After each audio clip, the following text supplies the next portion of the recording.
Another island of hope regards the social issues and the labor movement in Egypt. Because the problem with the Islamists here is that they are camouflaging and submerging all issues in the issue of religiosity and identity. Everything becomes Islam and non-Islam.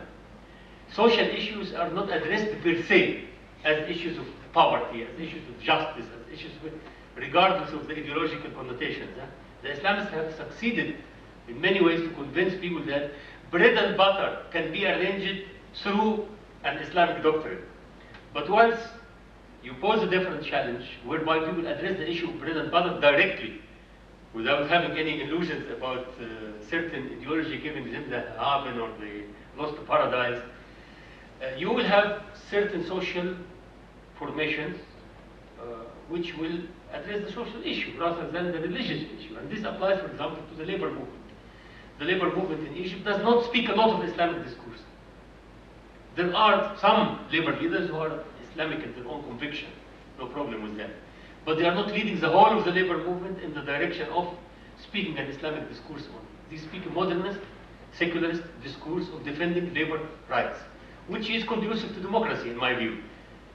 Looking at it from my trying to be as objective as possible, I appreciate both ends of the spectrum, the entrepreneurial class and the labor movement, the capitalist and the proletariat. Both of them, in terms of having a modernist system, can make a contribution, can check on the Islamists, okay? Can tell the Islamists and the populace that we cannot interpret everything in terms of religion. Okay? We cannot make it an exclusively Islamic discourse. There are political, social issues to be addressed per se, directly, without Islamizing everything. So that's another island of hope. Also, the fact that Egypt is in such critical regional situation, it's in such global milieu, which is changing. We are always affected. Egypt is always sensitive to whatever happens at the global level. I think this is also, and I don't think there are many people at the global level expecting or welcoming an Islamic government in a country like Egypt, in the sense that it becomes an outright theocracy. I know that people in America and in Europe, in the West in general, would welcome absorbing the Islamists within the democratic system. I, for one citizen, I also accept this. The Islamists who can play democratically are most welcome to be part of the democratic system, provided the democratic system is broadened enough to absorb them, because it's really tight, it doesn't absorb anybody, and also provided these Islamists become Islamic democrats. They learn to be good democrats. In that case, there will be no problem with their being Islamic, so long as they are democratic at the same time. You see? So I think the global pressure goes in the direction of allowing Egyptian Islamists to be part of the democratic structure rather than an alternative to it. So I think globally speaking, as much as regionally, as much as nationally in many ways, even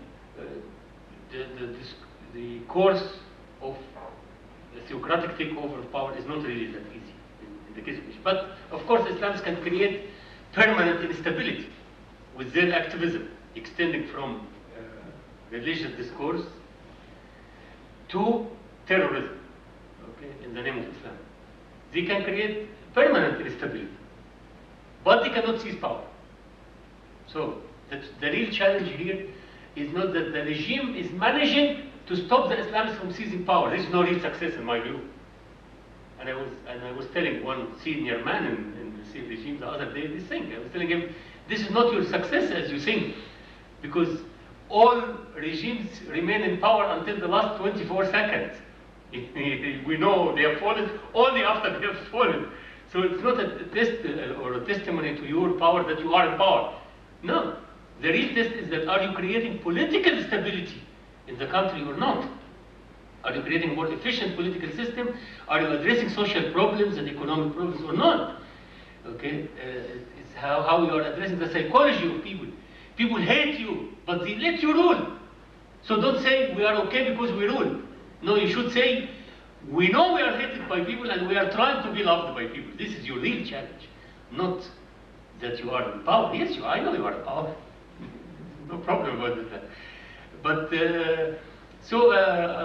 yes, in the case of Egypt, it's not easy that modernist ways of life will be destroyed. Even lay Egyptians are moderate in their religiosity. In as much as they hate many state officials, they hate Islamic fundamentalists also. Yeah, take my mother for an example, who's a semi-illiterate woman. She prays 5 times a day. She's very religious. But she's very liberal in her general life outlook. And she doesn't like these Islamic fanatics. She tells me, I hate these boys. These boys are just stupid. I don't like them. Okay? And she's a devoutly religious woman. And she doesn't like these boys who act in the name of religion. You see? So this moderate psychology of lay Egyptians is also an important factor. But it is being eroded to some extent. I think the Islamists are pushing the climate and atmosphere in a less tolerant direction, in a less moderate direction, even on the part of many lay Egyptians. And this is my fear now. Okay, the base for modernist, humanitarian, stable Egypt is being eroded because of the inability of the system to address the real issues, caring only for the issue of remaining in power. Hence the repression, the repression of Islamists and of citizens also. Okay? Hence their bad record on human rights, hence the torture and so on, and all this is in the name of checking on the Islamists and so on.